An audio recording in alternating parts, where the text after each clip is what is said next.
সুপ্রিয় দর্শক, আবারও আলোচনায় বগুড়া ৬ আসন। সদ্য অনুষ্ঠিত জাতীয় নির্বাচনে ২ আসনে জয়ী হওয়ার পর প্রধানমন্ত্রী তারেক রহমান ঢাকা ১৭ আসন রেখে বগুড়া ৬ ছেড়ে দেয়ায় এখানে উপনির্বাচন অনিবার্য হয়ে উঠেছে। উপনির্বাচন অনুষ্ঠিত হতে যাচ্ছে আগামী ৯ এপ্রিল। আর এই উপনির্বাচন ঘিরেই শুরু হয়েছে সম্ভাব্য প্রার্থী নিয়ে তুমুল আলোচনা। এই আসনে সম্ভাব্য প্রার্থী হিসেবে প্রধানমন্ত্রী তারেক রহমানের সহধর্মিণী ডাক্তার জুবাইদা রহমান, মেয়ে জাইমা রহমান ও প্রয়াত আরাফাত রহমান কুকুর সহধর্মিণী সৈয়দা শর্মিলা রহমানের নাম শোনা যাচ্ছিল। তবে শেষ পর্যন্ত বিএনপির একটি সূত্র বলছে, যদি বগুড়া ৬ আসনে জিয়া পরিবারের কেউ নির্বাচন করে তবে কোকোর স্ত্রী শর্মিলা রহমানই করবে। তো আজকের এই ভিডিওটিতে আলোচনা করব কোকোর স্ত্রী শর্মিলাকে নিয়ে, কেন শর্মিলাকেই প্রার্থী করা জরুরি। এছাড়া বিধবা শর্মিলার সংগ্রামের ইতিহাস জানতে ভিডিওটি শেষ পর্যন্ত আমাদের সাথেই থাকুন। খালেদা জিয়ার ছোট ছেলে প্রয়াত আরাফাত রহমান কোকোর স্ত্রী শর্মিলা রহমান স্বামীহারা এক নারী, যিনি তার গোটা যৌবনী অতিবাহিত করেছেন শাশুড়ি খালেদা জিয়ার সেবায়। তারপরেও বাংলাদেশের রাজনীতি কিংবা মিডিয়ায় তারেক রহমানের স্ত্রী এবং সন্তানেরা যেভাবে ফোকাসে থাকেন তার 1% গুরুত্ব পায় না কোকোর স্ত্রীর সন্তানরা, যা নিয়ে বিভিন্ন সময় কথা হয় সামাজিক যোগাযোগ মাধ্যমে। তবে এবার কোকোর স্ত্রীর প্রতি সুনজর দিয়েছেন তারেক রহমান। সবকিছু ঠিকঠাক থাকলে বগুড়ার উপনির্বাচনে এমপি হয়ে সংসদে যাবেন শর্মিলা রহমান। দীর্ঘদিন ধরে বাংলাদেশ জাতীয়তাবাদী দল বিএনপির ঘাঁটি হিসেবে পরিচিত বগুড়া ৬, ফলে এখানে মনোনয়ন কাকে দেয়া হবে তা শুধু উপনির্বাচনের সিদ্ধান্ত নয়, বরং সরকারের রাজনৈতিক বার্তা হিসেবেও দেখছেন অনেকে। এই আসনে সম্ভাব্য প্রার্থীদের তালিকায় আরও রয়েছেন সাবেক সংসদ সদস্য হেলালুজ্জামান তালুকদার লালু, সাবেক পৌর মেয়র অ্যাডভোকেট মাহবুবুর রহমান এবং জেলা বিএনপির সভাপতি রেজাউল করিম বাদশা। উপনির্বাচন নিয়ে বিএনপির সভাপতি রেজাউল করিম বাদশা বলেন, চেয়ারম্যানের আসন ছাড়ার সিদ্ধান্ত দলীয় নীতির অংশ, ব্যক্তিগত কোনো বিষয় নয়। দল যাকেই মনোনয়ন দেবে তিনিই প্রার্থী হবেন। চূড়ান্ত সিদ্ধান্ত কেন্দ্র থেকে জানানো হবে। অন্যদিকে বাংলাদেশ জামায়াতে ইসলামী এখনো এই আসনে নির্বাচন করবে কিনা সে বিষয়ে এখনো চূড়ান্ত সিদ্ধান্ত হয়নি। দলটির বগুড়া শহর আমির আবিদুর রহমান সোহেল জানান, বিষয়টি কেন্দ্রীয়ভাবে পর্যালোচনায় রয়েছে। ঐতিহাসিকভাবে এই আসনটি থেকে নির্বাচন করেছেন সাবেক প্রধানমন্ত্রী খালেদা জিয়া 1991, 1996, 2001 ও 2008 সালে নির্বাচন করে তিনি এখান থেকে জয়ী হন। 2018 সালে এই আসনটি থেকে নির্বাচিত হন বিএনপির মহাসচিব মির্জা ফখরুল ইসলাম আলমগীর। পরে উপনির্বাচনে জয়ী হন গোলাম মোহাম্মদ সিরাজ।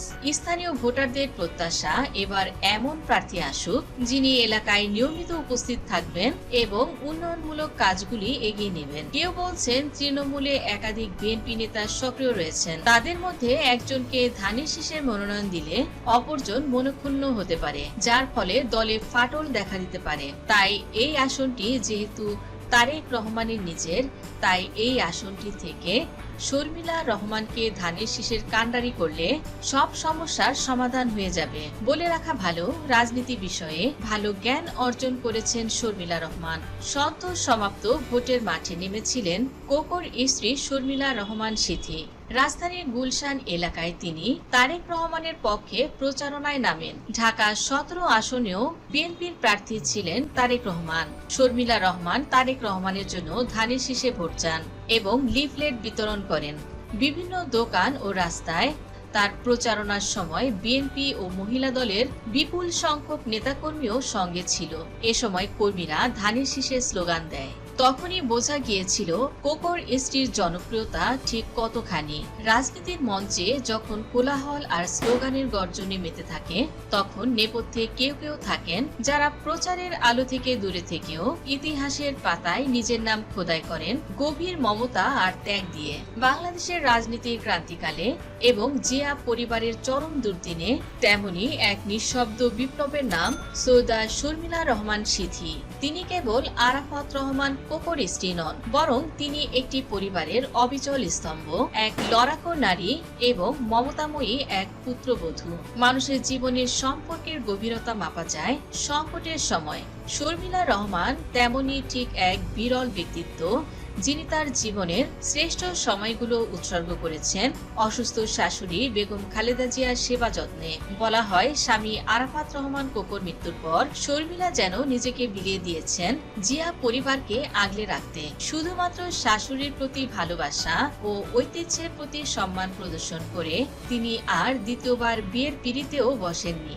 নিজের ব্যক্তিগত সুখ স্বাচ্ছন্দ্য বিসর্জন দিয়ে তিনি প্রমাণ করেছেন যে রক্তের সম্পর্কের বাহিরেও আত্মার বাঁধন কতটা শক্তিশালী। গত 10টি বছর শর্মিলার জীবনে ছিল যেন এক দীর্ঘ অমাবস্যা। 2015 সালে মাত্র 45 বছর বয়সে হৃদরোগে আক্রান্ত হয়ে চির বিদায় নেন তার জীবনসঙ্গী আরাফাত রহমান কোকো। সেই শোক কাটিয়ে ওঠার আগেই 2017 সালে হারান প্রকৌশলী বাবা, আর অতি সম্প্রতি 2025 সালের এপ্রিলে তার মাথার উপর থেকে সরে যায় মা মুকরেমা রেজার ছায়া। এরপর একমাত্র অভিভাবক, যিনি তার শাশুড়ি ছিলেন বেগম খালেদা জিয়া, তাকেও হারাতে হলো অবশেষে। স্বামী, শ্বশুর, শাশুড়ি, বাবা এবং মা, জীবনের প্রধান ভিত্তিগুলো হারানোর পর যে কোনো মানুষের ক্ষেত্রে ভেঙে পড়াটাই স্বাভাবিক। কিন্তু শর্মিলা দমে যাননি। শোকের আগ্নেয়গিরিকে বুকে চেপে, দুটি কন্যা সন্তানকে বুকে জড়িয়ে তিনি যুদ্ধের ময়দানে দাঁড়িয়েছেন কেবল সন্তানদের ভবিষ্যৎ আর শাশুড়ির অস্তিত্বের তাগিদে। সম্প্রতি বেগম খালেদা জিয়ার জানাজায় জাফিয়া এবং জাহিয়া রহমানের উপস্থিতি যখন অনেকের নজর কাড়ল, তখন কিছু প্রশ্ন সোশ্যাল মিডিয়ায় ঝড় তুলেছে। কেন এই সংগ্রামী নারীকে সবসময় আড়ালেই থাকতে হয়? অনেকেই দুঃখ প্রকাশ করে বলেছেন, লন্ডন থেকে ফেরার পথে তারেক রহমানের উচিত ছিল কোকোর স্ত্রী ও 2 কন্যাকে যথাযথ মর্যাদা দিয়ে নিজের সঙ্গে একই বিমানে আনা। তবুও শর্মিলা কোনো অভিযোগ করেননি। তার কোনো উচ্চ আকাঙ্ক্ষা নেই কোনো পদের লালসা। তিনি যেন এক শান্ত সরোবর, যার গভীরতা কেবল নীরবতা দিয়ে অনুভব করা যায়। পারিবারিক উচ্চ শিক্ষিত এবং রুচিশীল এই নারী ইংলিশ মিডিয়ামে পড়াশোনা করলেও বাঙালি সংস্কৃতি, পারিবারিক মূল্যবোধকে ধারণ করেছেন আজীবন। অনেকে মনে করেন যে নারী ত্যাগের চূড়ান্ত দৃষ্টান্ত স্থাপন করেছেন, তাকে জাতীয় রাজনীতিতে যথাযোগ্য সম্মান দেওয়া উচিত। তৃণমূল পর্যায়ে অনেক সামর্থ্যই আজ দাবি তুলছেন শর্মিলা রহমানকে যেন ধানের শীষ প্রতীকে বগুড়া 6 আসন থেকে মনোনয়ন দেয়া হয়। তিনি রাজনীতি করতে চান কিনা সেটা বড় কথা নয়, বরং তাকে মূলধারায় আনলে দল একজন পরিচ্ছন্ন, শিক্ষিত এবং লড়াকু ব্যক্তিত্বকে পাবেন।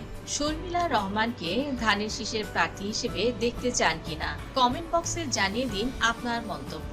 ভিডিওটি ভালো লাগলে লাইক, কমেন্ট, শেয়ার করুন এবং এমন ইনফরমেটিভ ভিডিও পেতে সাবস্ক্রাইব করুন রিপোর্টার জেসিকা। ধন্যবাদ দর্শক সম্পূর্ণ ভিডিওটি দেখার জন্য।